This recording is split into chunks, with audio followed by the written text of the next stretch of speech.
Hello guys. आज मैं आपके लिए लेकर आया हूँ how to translate into English by RP Sinha का पार्ट 11। अभी तक हमने 10 वीडियोस अपलोड कर दिए हैं। राइट। और हमने आपसे कहा है कि मैं इस बुक को 40 वीडियो में ख़त्म कर दूंगा। इस 500 बुक पेज के बुक को बस 40 वीडियो में ख़त्म कर देंगे। ठीक है। तो सबसे पहले मैं आपको रेकमेंड हमेशा करता हूं कि आप फर्स्ट वीडियो जरूर देखें। फर्स्ट वीडियो मैं हमेशा इसलिए कहता हूं कि अगर आप फर्स्ट वीडियो नहीं देखेंगे ना, तो इस बुक को पढ़ने का जो अप्रोच है, इस बुक को सिखाने का जो तरीका है, वो आप समझ नहीं पाएंगे। अगर आप खुद से भी तैयारी करते हैं, खुद से भी इस बुक को पढ़ते हैं, तब भी कोई दिक्कत नहीं है। लेकिन आप फर्स्ट वीडियो को जब आप देखेंगे ना, तो आपको ये पढ़ना बिल्कुल आसान हो जाएगा। ठीक है। खैर, स्टार्ट करते हैं। बहुत सारे बच्चों का ये जो डाउट है, कुछ डाउट है, उनको देखते हैं पहले। डाउट ये है कि सर आपके दो तीन दिनों से वीडियोस नहीं आ रहे थे। राइट। तो भाई यहाँ पे कुछ दिक्कत है, लाइट प्रॉब्लम थी। ठीक है, इस कारण से नहीं आ रहा था। ओके। कुछ बच्चे ऐसे हैं कि वो मुझे पर्सनली मैसेज करते हैं कि भाई सर, ये जो कोर्स है ना, आप हमको पेड के तौर पे दे दो, हमें पेड कोर्स करवा दो आप, ताकि उसमें आप लाइव पढ़ाएं आप हमारे सामने। ठीक है, सारे कंटेंट हमें जल्दी अवेलेबल हो जाए, हम देख लें। मैं ये आपसे कहता हूं कि जितने भी इस बुक से रिलेटेड वीडियोस होंगे ना, वो सारे यूट्यूब पे अवेलेबल हो जाएंगे। मैं एक एक चीज को बढ़िया से डिस्कस करके आपको यूट्यूब पे प्रोवाइड कर दूंगा। इसलिए आपको ज़्यादा स्ट्रेस और टेंशन लेने की ज़रूरत ही नहीं है। ठीक है, आपका बस काम है कि वीडियोस देखो और सेंटेंस जो भी है उनको ट्रांसलेट करो और मेरे पास सेंड करो, और उसको फिर मैं देख करके आपके पास फीडबैक भेज दूंगा। मतलब कि इसमें जो भी कमियां रहेंगी आपके सेंटेंसेस में, वो हम बताएंगे आपको। ठीक है, ऐसे बहुत सारे बच्चे भेजते हैं, आपका भी काम है, आप भी भेजिए। ठीक है। तो पेड कोर्स अभी नहीं होंगे, जो भी चीज़ होंगे वो अभी समय है पेड कोर्स में। ठीक है, आप सारे वीडियोस जब फ्री में है तो फ्री में देखो ना, पेड करने की क्या जरूरत है। राइट। चलो अब स्टार्ट करते हैं। आज हम लोग पढ़ने वाले हैं पार्ट 11। राइट। पार्ट 11 में आज हम बात करेंगे कॉजेटिव वर्ब के बारे में। कॉजेटिव वर्ब पढ़ने से पहले हम आपसे कुछ क्वेश्चन पूछते हैं कि अभी तक हमने जो पढ़ा, जैसे हमने पढ़ा सब्जेक्ट, कर्ता के रूप पढ़ा। राइट। फिर हमने देखा वर्ब के रूप, फिर हमने पैसिव सेंटेंस यानी वॉइस पढ़ा, वॉइस। राइट। तो इन सभी में हमने ये देखा, जैसे यहाँ पे ये मैंने एक स्ट्रक्चर लिखा है, आप इस स्ट्रक्चर को देखिए तो ये आपको लग रहा होगा कि ये एक्टिव है। राइट। क्या है? एक्टिव सेंटेंस का स्ट्रक्चर है। राइट। क्योंकि सब्जेक्ट प्लस हेल्पिंग वर्ब, या हेल्पिंग वर्ब और मेन वर्ब, या फिर subject plus main verb plus subject है। ठीक है, तो ये हमारा एक्टिव, यानी इसमें का जो सब्जेक्ट है ना, वो डूअर का काम कर रहा है, डूअर का काम कर रहा है। राइट। और जब इसको देखेंगे subject plus helping verb plus V3 plus subject, तो इसमें का जो सब्जेक्ट है ना, ये तो हमें पता ही चल गया कि ये पैसिव है, पैसिव सेंटेंस है, बाई लगा। और उसके बाद पैसिव सेंटेंस है, और इसमें का जो सब्जेक्ट है ना, वो एक्शन को रिसीव करता है। लेकिन अब हम जो सेंटेंस देखेंगे ना, अब हम जो सेंटेंस देखेंगे, उस सेंटेंस में, उस तरह के वाक्य में हमारा जो सब्जेक्ट होगा ना, सब्जेक्ट, वो ना ही तो एक्शन को करेगा, ना ही एक्शन को रिसीव करेगा, बस उस काम को करवाने का वो कॉज बनेगा, कारण बनेगा। ठीक है, बात समझ रहे हैं? जब काम को करवाने का कोई कारण बनता है, कॉज बनता है, तब हम कॉजेटिव वर्ब का यूज करते हैं। तो स्टार्ट करते हैं कॉजेटिव वर्ब। मैं आपसे इस वीडियो को इस जो भी इस बुक में दी हैं उनको डिस्कस करने से पहले, इनको डिस्कस करने से पहले मैं आपसे 8 से 10 मिनट लूँगा केवल रूल्स को बताने के लिए, केवल कुछ बातें समझाने के लिए, और उसके बाद आप खुद से भी इस वीडियो को, इस जो भी इस बुक में दिए हुए हैं उनको आप समझ जाएंगे। ठीक है, तो इसके लिए मुझे चाहिए आपसे 10 मिनट्स। उसके बाद मैं आप पूरी चीज़ों को क्रिस्टल क्लियर कर दूंगा। ठीक है, दूध का दूध और पानी का पानी कर देता हूँ। चलिए अब आते हैं, जैसे हमें कॉजेटिव वर्ब पढ़ना है, राइट, कॉजेटिव वर्ब पढ़ना है, कॉजेटिव। अच्छा, मैं एक सेंटेंस लिखता हूँ आपके सामने, आप इस सेंटेंस को बताओ। I am photo कॉपिंग my documents, right. और दूसरा सेंटेंस लिखता हूँ, आई एम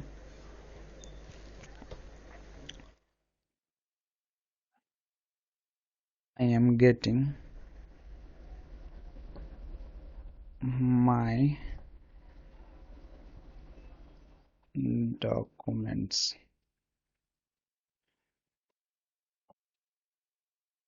फोटो कॉपीड। ठीक है, चलो अब इस सेंटेंस को देखो। इस सेंटेंस में मैं अपने डॉक्यूमेंट्स को फोटो कॉपी कर रहा हूँ। इस सेंटेंस में आप क्या कर रहे हैं, इस सेंटेंस में आप जो है ना काम अपने डॉक्यूमेंट्स को खुद फोटो कॉपी कर रहे हैं। ठीक है, खुद जिरक्स कर रहे हैं। लेकिन अगर आप इस सेंटेंस को देखेंगे ना, इस सेंटेंस को, तो आपको लगेगा कि इस सेंटेंस में आप काम कर नहीं रहे हैं। फोटो कॉपी करने का काम तो दूसरा कोई कर रहा है। ठीक है, आप ऐसे बोलते हैं कि मैं फोटो कॉपी करवा रहा हूँ। जैसे आपका दोस्त पूछता है कि तुम कहाँ हो, तो तुम कहते हो कि मैं अपना डॉक्यूमेंट्स फोटो कॉपी करवा रहा हूँ, यानी आप उसमें केवल कारण बने। करने का काम तो, फोटो कॉपी करने का काम तो कोई और कर रहा है, राइट। जैसे अगर आप इस बुक को देखें, इस बुक को देखें, थोड़ा सा देखो, इस सेंटेंस को देखो, इस सेंटेंस को देखो। अगर आप पढ़ेंगे तो जैसे मैंने राम को हंसाया, क्या आप हंसने का काम कर रहे हैं? क्या आप एक्शन को रिसीव कर रहे हैं? नहीं कर रहे हैं। क्या आप एक्शन को कर रहे हैं? नहीं कर रहे हैं। लेकिन आप कोई ऐसा काम कर रहे हैं, कोई जोक सपाट सुना रहे हैं, कुछ भी कर रहे हैं, जिससे ये जो राम है ना हंस रहा है, हंसने का काम कर रहा है। राम ने हंसा, आपने नहीं हंसा। बस आप इस काम को करवाने का एक जरिया बन रहे हैं, जरिया बन रहे हैं। ठीक है, एक कारण बन रहे हैं, एक कॉज बन रहे हैं। यही तो हमारा कॉजेटिव वर्ब है। ठीक है, मोहन ने मुझे रुलाया। अब मोहन ने भाई कुछ ऐसा किया होगा, है ना, तो मोहन ने फोर्स किया जिस कारण से मैं रोने लगा, मुझे रुलाया। मोहन रोने का काम नहीं कर रहा है, मोहन को रुलाया भी नहीं गया है। मोहन कोई ऐसा काम कर रहा है जिससे ये जो मुझे है ना, ये जो मैं हूं, वो रोने का काम कर रहा है। यही हमारा कॉजेटिव वर्ब का काम है। तो अभी तक हमने जितने सारे सेंटेंस देखे उसमें हमने ये देखा कि या तो हम एक्शन को कर रहे थे, एक्शन को कर रहे थे, या हम एक्शन को रिसीव कर रहे थे। लेकिन अब हम एक्शन को करवाने का एक कॉज बन रहे हैं, कारण बन रहे हैं, एक जरिया बन रहे हैं। ठीक है, यहां तक ये क्लियर हो गया। अब देखो, जैसे मैंने राम को हंसाया।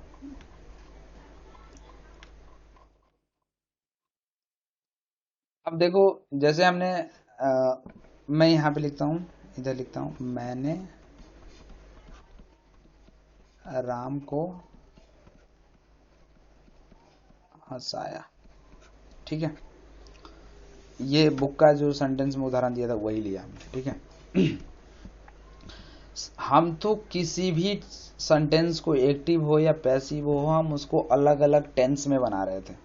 क्या हम पॉजिटिव में नहीं बना सकते? बना सकते हैं, बिल्कुल। हमारे पास जनरली, हमारे पास अगर कोई पूछे कि आप कितने पॉजिटिव वर्ब होते हैं, तो कहते हैं जनरली लोग कि 5 होते हैं। बट बट अगर मेन तौर पे देखें ना, मुख्य तौर पे, तो हमारे पास 3 ही पॉजिटिव वर्ब हैं, राइट। जिसका इस बुक में केवल 2 का ही दिया हुआ है। ठीक है, 2 को ही डिस्कस, 3 को डिस्कस किया गया है, लेकिन हम 5 को देखते हैं। पहले तो ये देखो, पॉजिटिव वर्ब का काम ही होता है, ये जो पॉजिटिव वर्ब है ना, पॉजिटिव वर्ब का काम होता है, कोई काम आप परमिट कर रहे हैं, कोई काम का कॉज होना, पॉजिटिव वर्ब का पहला काम क्या होता है कि किसी काम का कारण बनना, ठीक है, या तो वो कारण किसी को परमिट कर रहे हैं या अलाउ करके कारण बन रहे हैं, या कोई फोर्स करके आप कारण बन रहे हैं, है ना, या फिर किसी को कोई चीज पे करके आप भी, पैसे पे करके भी आप कारण बन रहे हैं, या फिर कोई ऐसा भी तो कर सकता है किसी का हेल्प किए और वो कारण बन गए, या फिर कोई ऐसा भी तो कह सकता है कि किसी को आप मोटिवेट किए,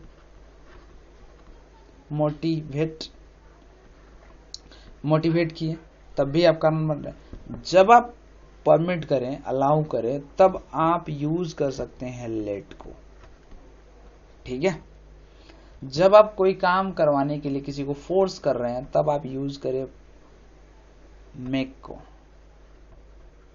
और पे कर रहे हैं तो हैव, और हेल्प कर रहे हैं तो हेल्प ही होगा, और मोटिवेट या कन्विंस कर रहे हैं तो आप गेट का यूज करें। और तीन, जैसे मैंने बताया तीन, तो इसमें हमारा हैव होगा, हैड होगा, सॉरी हैड कह रहा हूं, मेक और गेट होगा। यही तीनों को हमें पढ़ना है, ठीक है। बाकी सब तो आप तो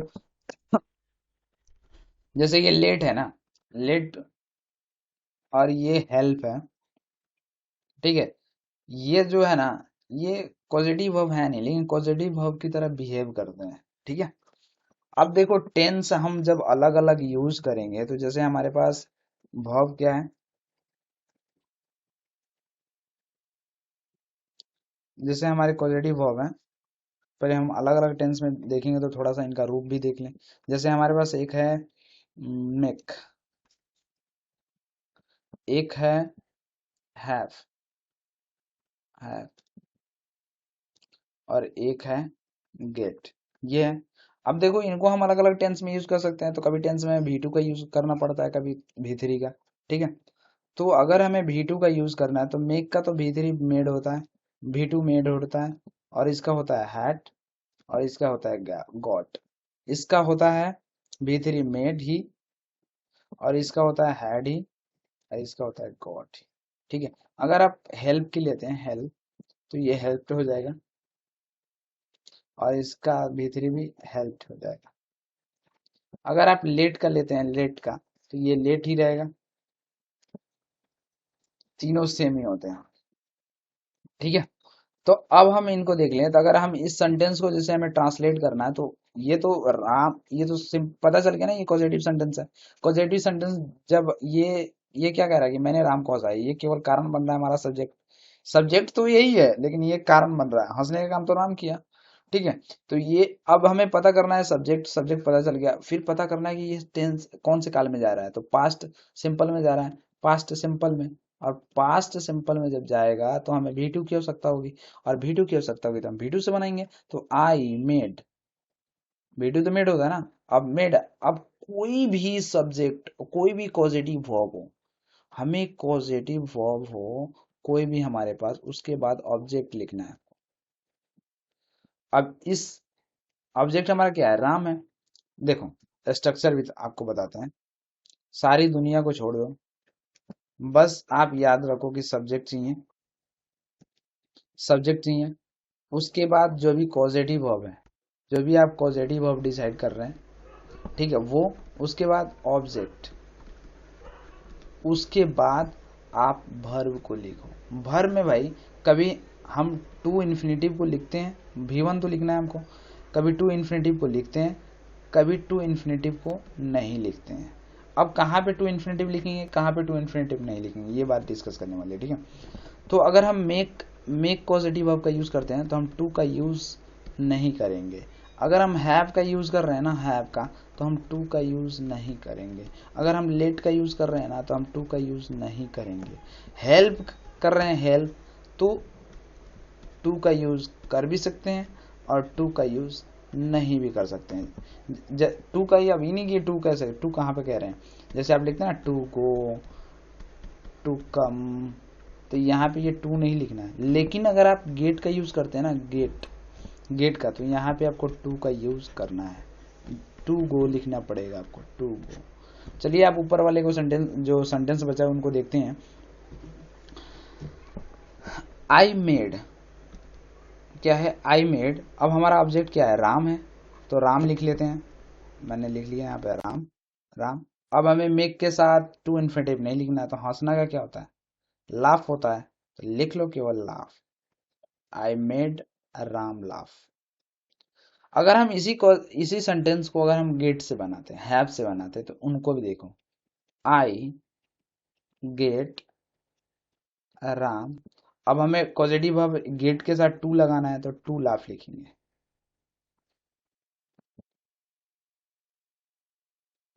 ठीक है, समझ रहे हैं ना। हम्म। अगर अगर हम हैव से लिखते हैं, तो आई हैव राम, अब केवल लाफ लिखेंगे। ये तीनों सेंटेंस एक्टिव में है, समझे। ये तीनों सेंटेंस किस में, एक्टिव में। ये सारे सेंटेंस एक्टिव सेंटेंस है, ठीक है। अब मुझे एक चीज बताइए आप, एक्टिव सेंटेंस क्या हम इनको पैसिव बना सकते हैं, जैसे पैसिव का देखो, जैसे मैंने लिखा I made, I made Ram laugh, ठीक है। आई मेड राम लाफ। तो इसमें जो राम है ना, ये हमारा ऑब्जेक्ट है, इसको हम अब सब्जेक्ट बनाएंगे। जब मेड का मेड वर्ब हो तब, मेड केवल मेड के साथ ही ऐसा फंडा है, दूसरे के साथ ऐसा नहीं है, ठीक है। तो जब हम मेड के साथ बनाएंगे, जैसे तो क्या होगा हमारा ऑब्जेक्ट राम, तो राम, राम निकाल लीजिए राम, उसके बाद वाज लगा लीजिए वाज। अब मेड, भीतरी भी तो मेड ही होता है, तो मेड। अब देखिए, ये जो लाफ है ना, अब इसको टू इन्फिनेटिव लगाइए, लाफ। और उसके बाद बाई लगा लीजिए, बाई, अगर इसको लिखना चाहते हैं तो बाई मी, सिंपल। तो भाई बहुत सारे एग्जाम में ये सारे पूछे जाते हैं कॉजेटिव वर्ब को पैसिव बनाने के लिए, तो ये बात ध्यान में रखो बढ़िया से। अब हम आगे की सेंटेंस देखेंगे। अब हम बुक से पढ़ेंगे, थोड़ा सा बुक से जब जाएंगे तो और क्लैरिटी मिलेगी, ठीक है। हम गेट से भी देखेंगे, बिल्कुल देखेंगे गेट से भी। तो देखो, जैसे यहाँ पे मैंने राम को हंसाया, मोहन ने मुझे रुलाया, उसने उसने घोड़े को चलाया, उसने घोड़े को चलाया, चलने का तो काम घोड़ा कर रहा है, वो तो चल नहीं रहा है, ठीक है। तो जैसे यहाँ पे स्ट्रक्चर देख सकते हैं कि सब्जेक्ट चाहिए, मेक चाहिए, नाउन चाहिए, या प्रोनाउन, या जो हमारा ऑब्जेक्ट के तौर पे होगा, उसके बाद इन्फिनेटिव चाहिए विदाउट। तो he made me sing, I made him speak, मैंने उसे बुलवाया, है ना। मैंने राम को हंसाया, आई मेड राम लाफ। देख रहे हैं ना, कितना आसान है। देखिए क्या कह रहा है कि रूल नंबर 1 में हिंदी में ऐसी क्रियाओं को प्रेरणार्थक कहते हैं और अंग्रेजी में पॉजिटिव वर्ब कहते हैं, ठीक है। रूल नंबर 2 देखिए, 1 का बी देखिए, मेक प्लस सब्जेक्ट के बाद इन्फिनेटिव टू का यूज नहीं होता है, ठीक है। नहीं होता है, वो छिपा रहता है, ठीक है। मेड मी टू लाफ, ये नहीं, मेड मी लाफ लिखना पड़ेगा, मेड हिम कराई। अच्छा, रूल नंबर 2 देखिए, राम को हंसाया गया, घोड़े चलाए गए, मुझे रुलाया गया, लड़की सुलाई गई। मुझे रुलाया गया, रुलाने वाला तो है नहीं यहाँ पे, किसने रुलाया, लेकिन मुझे रुलाया गया किसी के द्वारा, पॉजिटिव वर्ब है, लेकिन ये पैसिव में है। अगर मैं ऐसे लिखता, मैंने तुझे रुलाया, मैंने उसे रुलाया, तब तो ये पैसिव सेंटेंस था। लेकिन मुझे, ये सीधे लिखता कि मुझे रुलाया गया, है ना। मुझे पढ़ाया जाता है में बहुत अंतर है, और मुझे रुलाया गया है उसमें बहुत अंतर है, ठीक है। मुझे रुलाया गया यानी ये पॉजिटिव वर्ब का सेंटेंस पैसिव करना है। तो अभी हमने बताया कि जैसे मुझे रुलाया गया, तो हमने कहा था कि आपको सब्जेक्ट चाहिए, उसके बाद पॉजिटिव वर्ब, उसके बाद ऑब्जेक्ट, उसके बाद टू प्लस इन्फिनेटिव, अगर मेक का यूज कर रहे हैं तो, ठीक है। तो सेंटेंस को ट्रांसलेट कीजिए, जैसे मुझे रुलाया गया, तो मैं लिखूंगा आई, और मेक का, और रुलाया गया तो वाज वेयर लगेगा, है ना। पैसिव सेंटेंस आपने देखा प्रीवियस क्लासेस में। तो I was, I was made, made, अब क्या किया गया, टू विप, रुलाया गया। कितना आसान है। अब आगे देखते हैं, ये सारे सेंटेंस अब आपसे बन ही जाएंगे। देख लीजिए यहाँ पे ये स्ट्रक्चर लिखा हुआ है, सब्जेक्ट और वाज वेयर लगा लीजिए, मेट लगा लीजिए। भाई जिस सेंटेंस में रहेगा, जिस टेंस में रहेगा वो उस टेंस का हेल्पिंग वर्ब लगाना है पैसिव बनाने के लिए, ठीक है। या एक्टिव सेंटेंस में जैसे आप मॉडल्स वर्ब का यूज कर सकते, मैं उसे हंसा सकता हूँ, तो I can made, I can make, क्योंकि कैन के साथ भी1 लगता है, आई कैन मेक। अब उसे तो हिम क्या कर सकता हूँ, हंसा सकता हूँ, तो लिख लो लाफ। आप मॉडल्स वर्ब में भी यूज कर सकते हैं, कोई भी टेंस आप पे डिपेंड करता है, ठीक है। जैसे यहाँ पे देख सकते हैं राम सीता है, ये सभी वही है, पैसिव सेंटेंस है।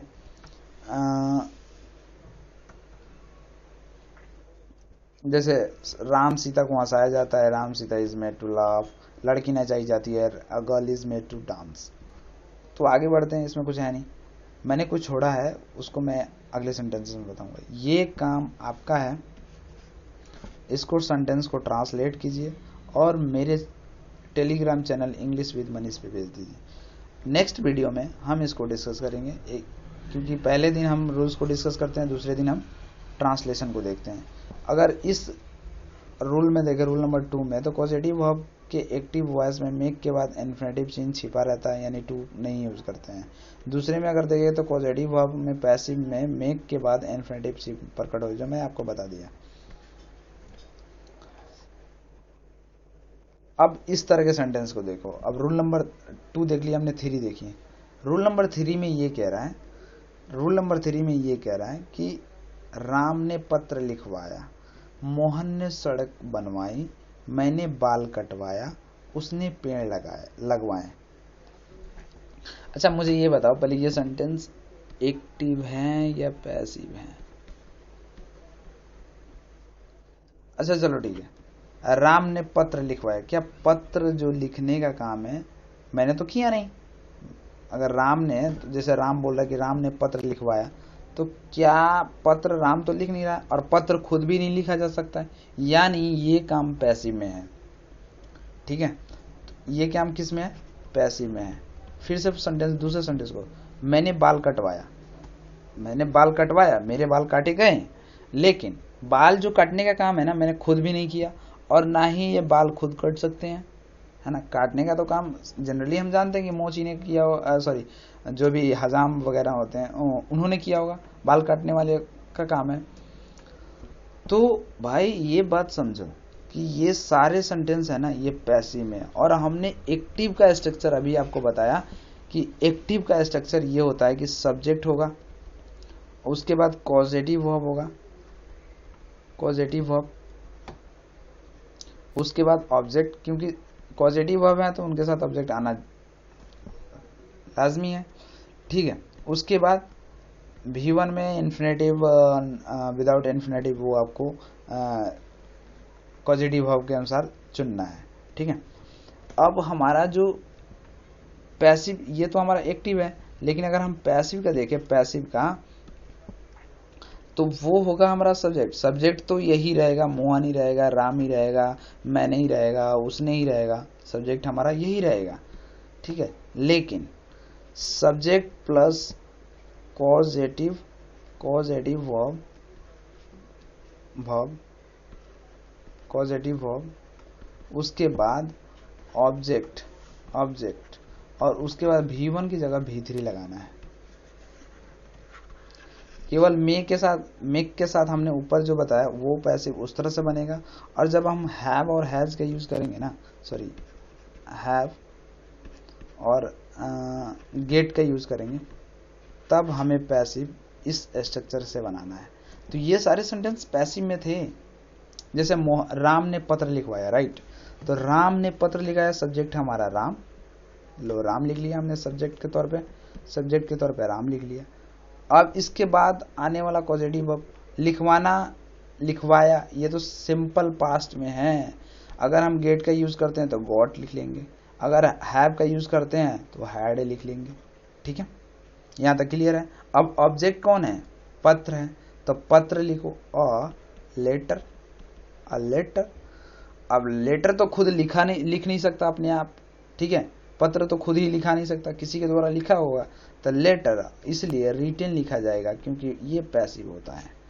ये पास्ट पार्टिसिपल हमने पैसिव में पढ़ा था ना, तो ये क्या है, पैसिव है। तो लेटर रिटन यानी पैसिव में ये सेंटेंस हुआ। तो राम ने एक पत्र लिखवाया। पत्र लिखने का काम अब कोई भी हो सकता है, बाई मी लिख सकते हैं, राम ने मुझसे पत्र लिखवाया, मेरे द्वारा पत्र लिखवाया। समझ में आया कि नहीं? देखो ये सेंटेंस समझना बहुत जरूरी है, क्योंकि अगर हमें एक्टिव में लिखना होता ना, तो अगर गेट का यूज करते हैं तो एक्टिव में अगर हमें लिखना होता तो हम लिखते टू, राइट? तो हम क्या लिखते हैं, टू। अब देखो यहाँ पे सेंटेंस, आप इधर स्ट्रक्चर भी देख सकते हैं। अगर आप नहीं समझते उस ऊपर वाले सेंटेंस को, ऊपर मैंने जो 10 मिनट लिए थे वो नहीं समझते, तो ये वाला स्ट्रक्चर आपको समझ ही नहीं आता, फिर ये वाले सेंटेंस आप समझ ही नहीं पाते, ठीक है? तो देखिए, जैसे आप हैव से भी बना सकते हैं, वही हैव का V3 है ना, तो आप हैव से भी बना सकते हैं। तो सब्जेक्ट प्लस हैव या गेट, उसके बाद नाउन प्रोनाउन जो हमारा ऑब्जेक्ट के तौर पे आएगा, उसके बाद पास्ट पार्टिसिपल आएगा। हमने गेट से आपको बनाना एक्टिव भी सिखा दिया, गेट से आपको बनाना पैसिव भी सिखा दिया। ऐसा नहीं है कि जो काम आप लेट से करते हैं ना, जैसे सब्जेक्ट हो गया, उसके बाद लेट यूज करते हैं, उसके बाद फिर ऑब्जेक्ट यूज करेंगे, उसके बाद V1 यूज करेंगे। ऐसा नहीं है कि जो काम आप लेट से कर सकते हैं, ठीक है, वो काम आप लेट का जो हमारा सिनोनिम है अलाउ या फिर परमिट, इससे भी बना सकते हैं। लेकिन जब आप परमिट का यूज करेंगे, अलाउ का यूज करेंगे, तो अब आपको जैसे आई लेट यू लाफ ही लिखता हूं, ठीक है, लाफ। तो जब आप लेट का यूज कर रहे हैं ना, तब आप इन्फिनेटिव नहीं लगा रहे हैं। लेकिन जब मैं इसी की जगह इसके सिनोनिम से बनाता हूँ अलाउ या परमिट लिखता हूँ, परमिट यू टू लाफ लिखना होगा, टू लाफ। बात वही है, ठीक है? काम तुम ही कर रहे हो, मैं नहीं कर रहा, मैं तो जरिया बन रहा हूँ, ठीक है? तो इस तरह से भी लिख सकते हैं, इस तरह से। हेल्प की जगह हेल्प में आप टू भी लगा सकते हैं, आइए विदाउट टू, लेकिन ज्यादातर रेफर आप करेंगे टू को, सॉरी विदाउट टू को, हेल्प के साथ। तो ये सारे सेंटेंस आपको समझ, जैसे I had a tree planted, मैंने एक पेड़ रोपवाया, ठीक है, मैंने खुद रोपा नहीं, और पेड़ खुद रोपे जाते हुए खुद लग नहीं जाएंगे, लगाया जाएगा किसी के द्वारा, रोपा जाएगा किसी के द्वारा, है ना? ये सारे सेंटेंस एक्टिव में है। मैंने जैसे आपको कहा कि मॉडल्स वर्ब का भी यूज कर सकते हैं आप, टेंस जैसे आप बोलते हैं उस तरह से आप यूज कर सकते हैं। तो इसमें कुछ देखने वाली बात है ही नहीं। निगेटिव सेंटेंस है ये, ठीक है, तो वो टेंस पर डिपेंड करेगा, वो सभी चीज़ें तो, बट उसमें कोई दिक्कत होती नहीं है हमें, क्योंकि हमने टेंस में पढ़ लिया ये सारी चीज़ें, पैसिव में पढ़ लिया ये सारी चीज़ें, है ना, सब निगेटिव वगैरह, अफर्मेटिव सेंटेंस सारे चीज़ें हमने पढ़ लिया। सब्जेक्ट के रूप में भी पढ़ लिया था हमने ये फिर से शुरू में कि हमें निगेटिव सेंटेंस कैसे बनाना है ना, तो ये काम छोड़ते हैं, हम आगे बढ़ते हैं। ये जो एक्सरसाइज है ना, ये आपको ट्रांसलेट करके हमारे चैनल इंग्लिश विद मनीष पे भेज देना है। अब आपके लिए सब चीज़ आसान हो गया। जब आप सेंटेंस को समझ गए तब आपके लिए सब, ये सारे एक्सरसाइज के सेंटेंस को हम PDF में एक प्रोवाइड कर देंगे नेक्स्ट क्लास में। अब देखिए यहाँ पे क्या कर रहा है कि मैं राम पत्र लिखवा सकता है, फिर ये पैसिव में है, फिर ये पैसिव में है, लेकिन सकता है, सका है, सकता था, तो आप भाई कैन यूज करो, कुड यूज करो, मे यूज करो, शुड यूज करो, शुड हैव यूज करो, कुड हैव यूज करो। ये सारे चीजें आप पे डिपेंड करती हैं कि आप हेल्पिंग वर्ब के तौर पे कौन से, मतलब सेंटेंस जैसा है वैसा आप बनाएंगे। सिंपली बात तो वही है, जैसे यहाँ पे दिया हुआ है subject plus can could plus have plus subject plus past participle, subject plus can could plus get, उसके बाद ऑब्जेक्ट, जो मन करे वो यूज करो। राम पत्र लिखवा सकता है, Ram can have a letter written, बात वही है, या Ram can get a letter written, simple है ना। राम पत्र लिखवा सका, Ram could get a letter written. Ram पत्र लिखवा सकता था, Ram could have a letter written, या Ram could have got a letter written. सारे चीजें वही हैं, कुछ इसमें डिस्कस करने वाली बात नहीं है। अगर शुड भी लगाते हैं या शुड हैव भी लगाते हैं, सेम ही है। शुड हैव लगाइए या शुड गॉट लगाइए, आगे या शुड से भी दिया हुआ है, जिसको हमें डिस्कस करने की जरूरत ही नहीं है। वो मुझे पिटवा सकता है, इन सारे सेंटेंसेस को ट्रांसलेट करके आप भेज दीजिए, ठीक है। रूल नंबर 5 देखिए, यहाँ पे लिखवाना चाहिए, राम को पत्र लिखवाना चाहिए, राम को पत्र लिखवाना चाहिए था, सब डिपेंड करता है आप पे। शुड हैव यूज करो या शुड गेट यूज करो या शुड हैव गॉट यूज करो, सारे चीजें डिपेंड आप पे करती हैं। जैसा टेंस, जैसा सेंटेंस जा रहा है, जैसे सेंटेंस की डिमांड है, जो उनसे हेल्पिंग वर्ब वो यूज करो, क्योंकि हेल्पिंग वर्ब जो भी हैं सब्जेक्ट के साथ जो भी लगने वाले हैं, सारी चीज़ों को हमने डिस्कस कर लिया, इसलिए मैं दोबारा डिस्कस नहीं करूँगा।